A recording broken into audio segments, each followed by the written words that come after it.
Nous recevons comme tous les lundis Abdoul Karim Bandé, directeur général du cabinet Salomon Conseil. Aujourd'hui, nous aborderons un sujet pertinent. Il s'agit de la préparation à la retraite. Bonjour Abdoul Karim Bandé, merci de nous retrouver sur ce plateau dont vous êtes un habitué. C'est ça. Alors, avant d'aborder la question du jour, nous faisons un bond en arrière pour revenir un tout petit peu sur la question du curriculum vitae qui a été abordée lundi passé. Nous avons eu de nombreuses réactions des internautes, donc je vous laisse rebondir sur le sujet. Merci beaucoup pour l'opportunité. C'est un plaisir de partager ce plateau avec vous. Les internautes. Effectivement, un des volets de l'intervention qu'on avait eu ici sur le CV a beaucoup intéressé, beaucoup de réactions. Beaucoup de réactions encourageantes, mais aussi beaucoup de réactions par moments désobligeantes. Et moi, je voulais attirer l'attention de ces personnes-là, parce que nous avons une historique sur le net, nous avons une histoire numérique, et ça peut nous rattraper fortement. On peut ne pas être en phase avec un point de vue, mais on peut y répondre de façon polie et respectueuse. Et c'est déjà une invite. De toute façon, ça n'a pas d'impact véritablement sur nous, mais je m'inquiète plutôt pour ceux qui ont cette attitude-là. De l'autre côté, la question qui était posée, c'est celle, faut-il mettre tous ces diplômes dans un CV ou pas? Alors je vous dis que pour ce qui concerne l'administration publique, si vous passez un concours de l'État et que vous mettez plus que ce qu'on vous a demandé, vous êtes d'office éliminé. C'est un fait. C'est un fait et c'est basé sur l'historique. C'est pas des choses qui sont dites comme ça. Il y a eu beaucoup de situations d'entreprise, ou surtout dans la fonction publique, où des travailleurs ont revendiqué une requalification. Et ça pose beaucoup de problèmes. Donc, il est demandé et fortement recommandé de s'en tenir à ce que dit l'annonce. Dans le privé, pendant longtemps, ce n'était pas un problème. Plusieurs privés le percevaient même comme une opportunité. Lorsque le candidat mettait un diplôme plus élevé, il avait tendance à espérer qu'il allait fournir plus de travail que ce qu'on allait lui demander. Mais je vous dis que le même problème arrive au privé et vous prenez un risque. Je n'ai pas dit qu'il ne faut pas le faire. Vous prenez un risque en fonction de la sensibilité du recruteur, en fonction de la situation de l'entreprise, vous prenez un risque. C'est tout ce que je dis. Après, ça reste une opinion, à chacun de se positionner en Effectivement, puisqu'il faut mettre toutes les chances de son côté pour pouvoir être recruté. C'est ça. Voilà. Donc, nous allons maintenant aborder cette question d'actualité.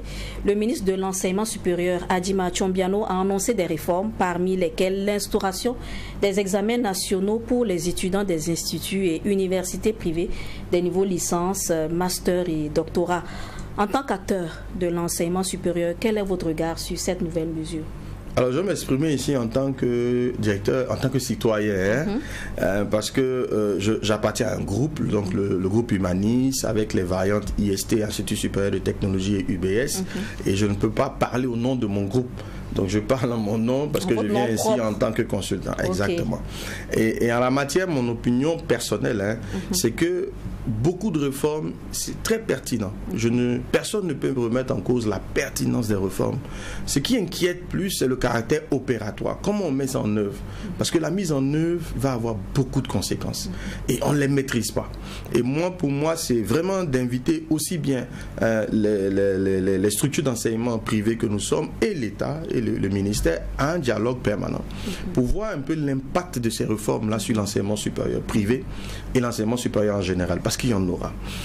Est-ce qu'il faille instituer un examen national? Oui, moi je l'appelais de tous mes voeux d'ailleurs, parce que c'est une belle opportunité pour les étudiants d'être plus rigoureux, d'être plus sérieux dans leur travail, mais aussi de se frotter aux autres, de savoir ce qu'on vaut réellement. Parce qu'effectivement, avec le système LMD, le BTS a pris un coup, qui était le levier justement pour permettre aux écoles de se challenger et aux étudiants d'aller savoir est-ce que ce que je sais vaut et je suis compétitif. Mais par contre, où je reste sur ma faim, c'est que l'examen semble être réalisé uniquement pour le privé. Ça, par contre, je reste sur ma faim. Parce que le CEP, il est national. Les élèves du privé comme du public y participent. Le BEPC, pareil. Le PAC, pareil. Et je crois qu'il aurait été de bon ton que le même principe soit pour tous les Burkinabés, parce que c'est un examen national. Et qu'aussi, le privé comme le public ait l'occasion de challenger leur programme. Là, je reste vraiment sur ma faim et vraiment, j'encourage le ministère à étendre ces examens-là à l'ensemble du système éducatif effectifs parce que c'est tous des Burkinabés qui sont à la fois dans le privé comme dans le public. Merci beaucoup. Donc venons-en à présent à notre problématique du jour qui concerne la préparation à la retraite. Quelle est la pertinence de cette thématique? Alors pourquoi une telle thématique? Alors nous sommes dans une série en fait. On s'efforce de construire quelque chose pour que ceux qui nous suivent de semaine en semaine, et on a beaucoup de retours très satisfaisants, puissent avoir des outils, des informations, des clés, du questionnement pour prendre des décisions en fonction des challenges auxquels ils font face. Et on s'est dit, on a parlé de la qualité de la formation depuis l'école, on a parlé de l'insertion professionnelle, on a parlé de la promotion, mais l'aboutissement de la carrière, c'est la retraite, qui est un moment important, et donc on a décidé d'en parler parce que c'est pas la retraite qu'il faut penser à la retraite, c'est bien avant qu'il faut l'intégrer dans son système. Donc qu'est-ce que donc la retraite et à quel moment l'on prend sa retraite? C'est une belle question. Moi j'essaie de prendre ma retraite à 54 ans. Je sais que la retraite normalement au Burkina ça tourne autour de 60 ans selon les catégories, je crois jusqu'à 63 ans pour les plus tardifs, de ce que dit Google d'ailleurs, donc peut-être qu'il y a d'autres textes qui peuvent le contredire, mais autour de 60 ans. Ça c'est la retraite. Et la retraite c'est normalement une opportunité. J'ai suffisamment travaillé, il est temps que je profite de mon temps, j'ai du temps pour moi-même, pour faire les choses qui me plaisent, parce que le travail il est très contraignant très souvent. Malheureusement, l'observation qu'on fait, c'est que la retraite est devenue un moment qui est redouté. Alors au lieu d'être une opportunité de profiter du reste de la vie qu'on a devant nous. Ok. Maintenant, si l'on prend sa retraite par exemple à 60 ans, à partir donc de quel âge l'on peut commencer à la préparer? Parce qu'on ne va pas attendre la veille de ses 60 ans, on ne va pas attendre que notre employeur nous mette à la retraite pour pouvoir penser à ça. Donc à quel moment? J'aime votre question. Mon employeur me met à la retraite. Non, on devrait aller nous-mêmes à la retraite. On devrait rechercher cela justement. Lorsqu'on est préparé, on va attendre la retraite avec impatience. Mais lorsqu'on n'est pas préparé, on sera mis à la retraite. Donc avec un sentiment d'avoir été jeté, abandonné, etc. Alors à quel moment préparer? Moi je crois que l'idéal, et c'est le but de nos échanges ici, c'est d'envoyer des questionnements et d'amener les gens à se poser des questions. J'ai cet avantage, vraiment c'est un avantage pour moi, de vivre dans le futur. De me poser des questions sur des sujets qui ne m'ont pas encore touché en fait. Je ne suis pas à la retraite, je suis toujours en activité. Exactement. Et donc moi aujourd'hui déjà je me pose la question de ma retraite. Et je vous dis ça fait plus de 10 ans que je me pose la question de ma retraite. Comment je l'aborde, comment je me prépare et tout ça. Et pour moi, le meilleur moment pour préparer sa retraite, c'est avant sa naissance. Parce que c'est aux parents de préparer la retraite de leurs enfants en réalité. Ça c'est une révélation. Hein? Absolument. Parce que pourquoi les riches, ils transmettent de l'héritage. Ils font même en sorte que les enfants de leurs enfants n'ont pas besoin de travailler. Ça veut dire que moi, aujourd'hui, je dois faire en sorte, tous ceux qui nous écoutent devraient travailler en sorte que, dans la mesure de leur possible, que leurs enfants n'aient même pas préparé leur propre retraite, mais qu'ils aient à préparer la retraite de leurs enfants, à eux. Oui, parce que déjà le premier préalable, ce sont les parents qui devraient mettre les dispositions, de mon point de vue, pour que les enfants n'aient même plus à travailler sur leur retraite, mais sur les retraites des générations après eux. C'est pour ça qu'on peut avoir un transfert générationnel. Quand vous voyez des familles qui sont dans des lignées d'activité, vous allez prendre beaucoup de communautés libanaises qui sont dans la restauration. Vous allez dans un pays comme le Maroc, vous allez être choqué. Vous allez dans un restaurant, vous avez 3 générations dans le restaurant. Vous avez le grand-père, vous avez le père, vous avez le fils, vous pouvez même avoir le petit-fils qui est là. 4 générations peuvent être dans l'activité. Et donc il y a une transmission générationnelle. Donc le petit-fils même là, il sait déjà pendant qu'il a 5 ans, qu'est-ce qu'il attend comme activité de demain et à quoi doit ressembler sa vie. Et ça c'est un cri de cœur. Beaucoup de jeunes ne veulent pas suivre les trajectoires de leurs parents. C'est une perte de temps. Avant, quand vous regardez les noms des familles, votre famille traduisait votre métier. Vous étiez soit forgeron, agriculteur, éleveur. Donc il y a une dimension générationnelle dans l'activité professionnelle. C'est la modernité qui a amené beaucoup de sous-métiers, de variantes de métiers et qui donne l'impression aux gens que chacun doit suivre sa propre trajectoire et c'est une erreur. Donc pour moi le premier levier c'est les parents. Le deuxième levier c'est même avant de commencer à travailler. Avant de commencer à travailler, il y a des gens, je suivais quelqu'un hier en ligne qui dit que lui, déjà lui, ses parents ont mis de l'épargne pour lui. Donc quand il arrive dans le monde professionnel, il a déjà de l'investissement. Et il a le même réflexe lui-même, d'avoir de l'investissement pour préparer sa retraite. Si vous générez du revenu en tant qu'étudiant déjà, et que vous pensez à placer ce revenu-là, parce qu'un jour vous en aurez besoin, quand vous serez plus actif, alors vous êtes en train de préparer votre retraite. Et pour moi, effectivement, lorsqu'on signe le premier contrat de travail, on doit savoir qu'il y aura une fin un jour. Et c'est inéluctable. La retraite, je vais choquer, c'est comme la mort. C'est une certitude. On va y arriver. Donc, il ne faut pas la négliger, il faut s'y préparer. Mais l'âge au plus tard, ça veut dire que si vous avez négligé toutes ces étapes, vous n'avez pas eu des parents qui ont pu investir pour vous, vous-même vous n'avez pas été très productif très tôt, vous avez commencé à travailler, vous n'y avez pas pensé, peut-être que c'est à cette émission que la question se rencontre votre réflexion. J'ai envie de vous dire qu'au plus tard, à 40 ans, il faut commencer, sinon ça va être très court. Si la retraite c'est à 60 ans en moyenne, si vous commencez à 40 ans, il vous reste 20 ans d'investissement pour préparer votre retraite, alors que les charges vont venir. Maintenant, revenons un peu sur la question de la transmission générationnelle. D'accord. Aujourd'hui, nous sommes dans un contexte où chaque enfant a des talents. Il peut ne pas forcément avoir un talent qui cadre avec la formation de son papa ou de sa maman pour suivre le même itinéraire et peut-être reprendre l'entreprise familiale. Maintenant, à ce niveau-là, on peut quand même permettre aux enfants de s'orienter selon leur talent. En fait, tout est dans l'éducation. Pour ne pas rester forcément dans cette transmission générationnelle-là. Il peut bien réussir dans son domaine. Je suis d'accord, mais je dis le problème, il est où? Déjà, c'est une question d'éducation. Beaucoup de parents n'éduquent pas, on en a parlé déjà sur ce plateau, leurs enfants à l'emploi. Durant toute l'enfance, on ne parle jamais de travail. Beaucoup d'enfants ne savent même pas ce que font leurs parents. Et c'est là que est le problème. Dans bien des cas, le travail du parent est un concurrent pour l'enfant. C'est-à-dire l'enfant a l'impression, et moi je l'ai ressenti aussi, que le père aime son travail plus que lui.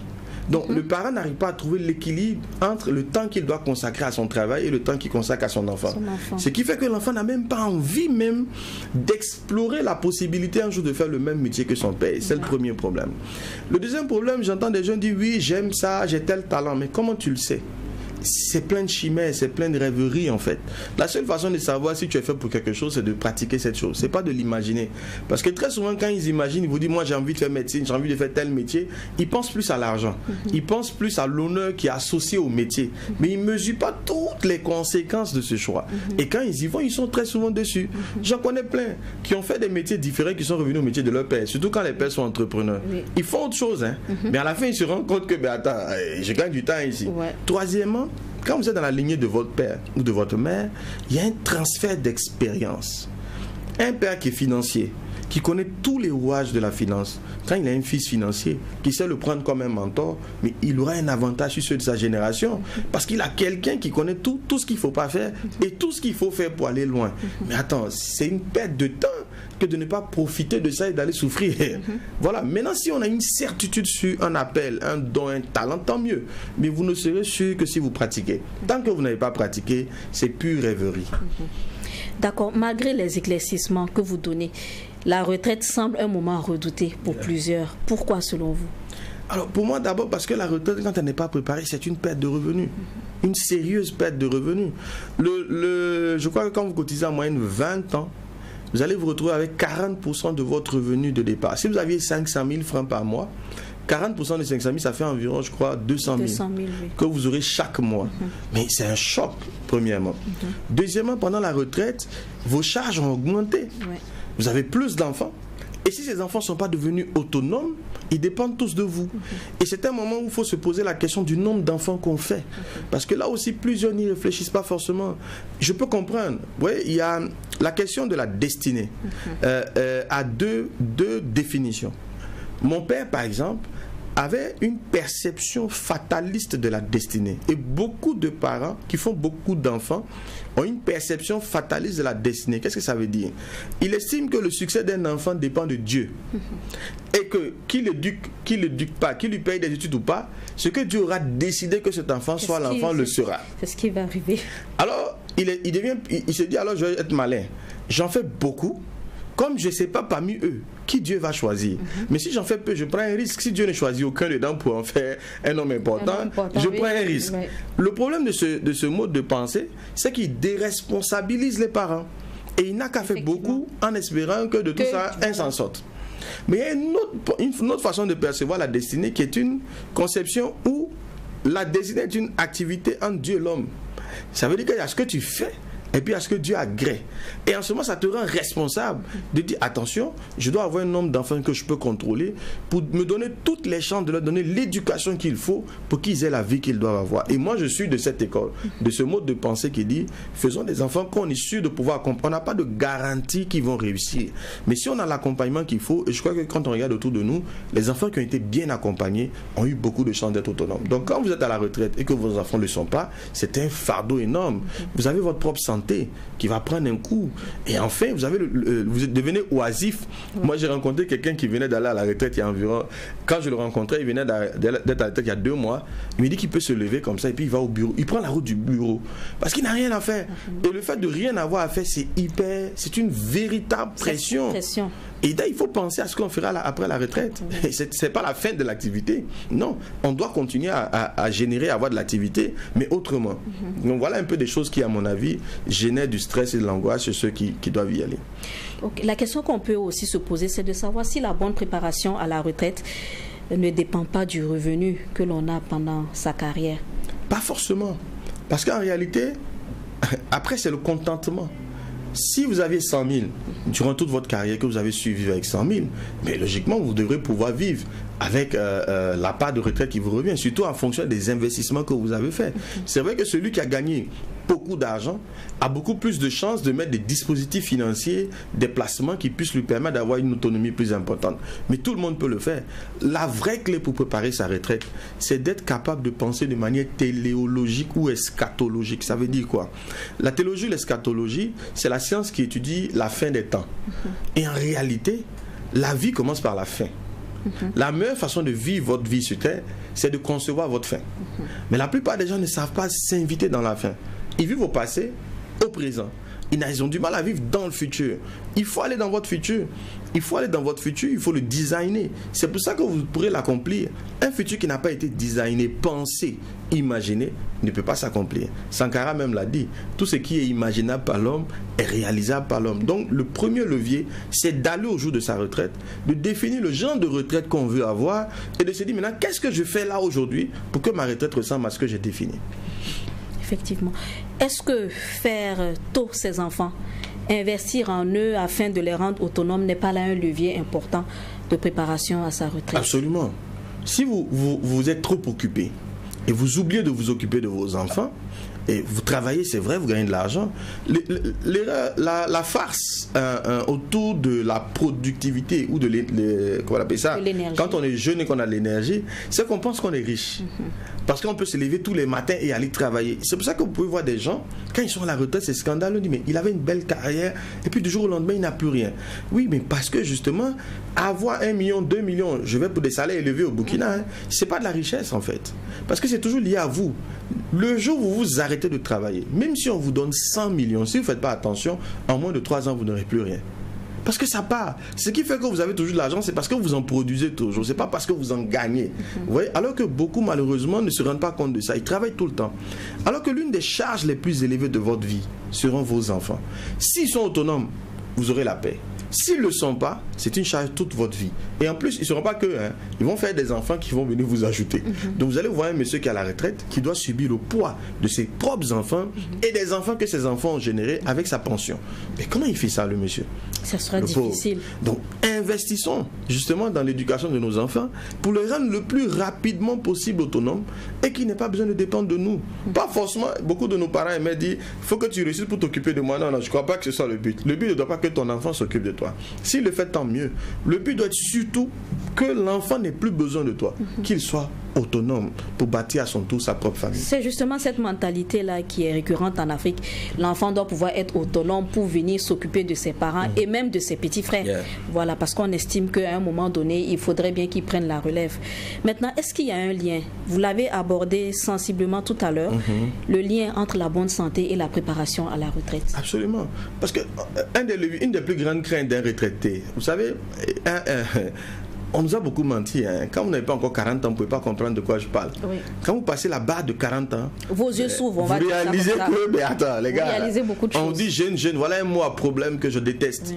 On dit à un gars qui a 30 ans qu'il est jeune. C'est une insulte. Il n'est pas jeune du tout. Pas du tout. Trouvons un autre mot, mais il n'est pas jeune.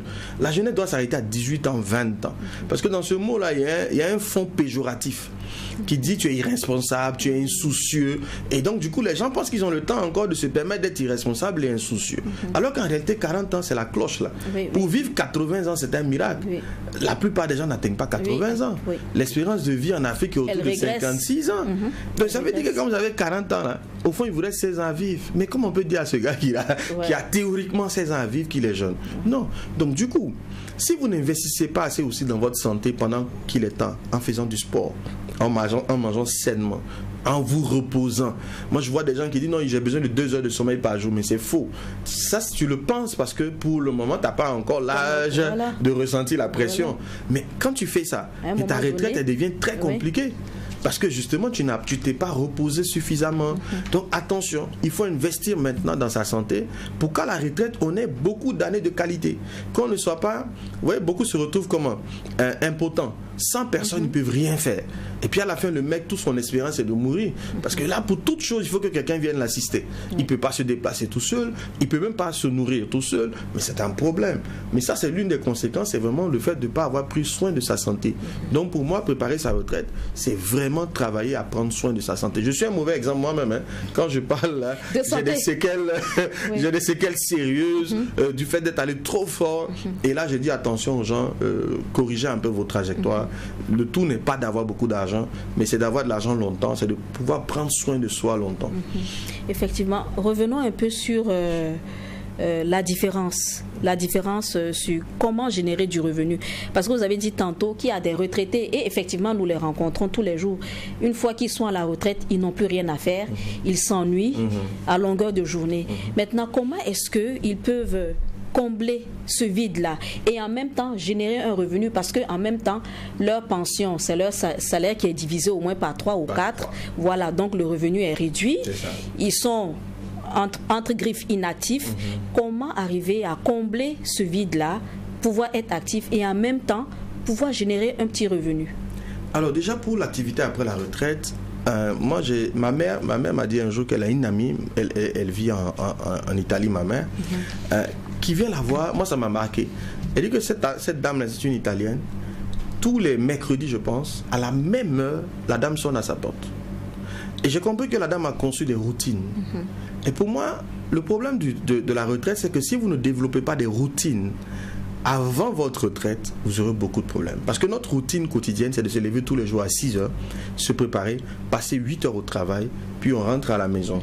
Mais quand on est à la retraite, on va se retrouver avec au moins 8 heures de temps à 12 heures de temps entre les mains, ne sachant pas quoi faire. Il faut commencer à l'intérieur de ces 12 heures-là à mettre des routines, du sport, du jardinage, visiter quelqu'un. Il faut avoir un emploi du temps. De la même manière qu'on avait un emploi du temps pour aller travailler, il faut avoir un emploi du temps pour occuper son espace. Il faut avoir un plan. Et moi, j'aime beaucoup le modèle de ma mère que je salue au passage. Elle a un plan. Elle dit que dans l'année, elle a des activités programmées. Elle est à la retraite, mais elle ne s'ennuie pas. En tout cas, elle s'ennuie moins parce qu'elle a des activités programmées. Donc pour moi, et ce n'est pas des activités qu'elle a programmées quand elle est arrivée à la retraite. Elle a fait avant. Et j'observe des retraités, je vois que ceux qui profitent le mieux de leur retraite ont des activités programmées, qui ne sont pas forcément des activités qui doivent générer du revenu. Maintenant, pour ce qui est du revenu, il faut de l'investissement. Il faut faire en sorte que travailler d'abord ne soit plus une contrainte, parce que quand vous êtes à la retraite, vous n'avez plus d'énergie. Si vous devez faire le travail avec contrainte, ça va être compliqué. C'est la pression, c'est du stress, vous allez tomber malade. Donc il faut pouvoir générer de l'argent sans y être. Je crois qu'on a une émission qu'on a fait ici sur l'investissement et je vais demander aux gens d'aller la chercher et puis de la revoir. Sinon on va reprendre l'émission ici. Mais un des leviers simples, c'est les assurances, c'est l'épargne, c'est de prendre des participations, c'est d'avoir des actions, c'est aussi de créer des entreprises mais qu'on ne pilote pas nous-mêmes, en mode entrepreneur ou du moins investisseur. Donc il y a des mécanismes, il y a des leviers justement pour pouvoir se garantir ça. Mais le levier le plus simple que je laisserai ici, c'est l'assurance complémentaire. Parce que si vous combinez vos cotisations CNSS à une assurance complémentaire, vous pouvez valider le même niveau de vie que vous aviez. Mais les deux leviers sur lesquels j'insisterai le plus, c'est d'avoir des enfants autonomes. Et ça, c'est vraiment le plus important. Parce que s'ils le sont, vous êtes déchargé. Ils peuvent même finalement vous assister, quoique ce n'est pas l'idéal. Et puis, deuxièmement, c'est votre santé. Parce que si vous êtes en bonne santé, vous pourrez toujours trouver le moyen de vous occuper de vous-même. Cette thématique, elle est tellement pertinente et intéressante, mais nous allons demander votre mot de fin. Que Dieu bénisse le Burkina Faso. Merci beaucoup.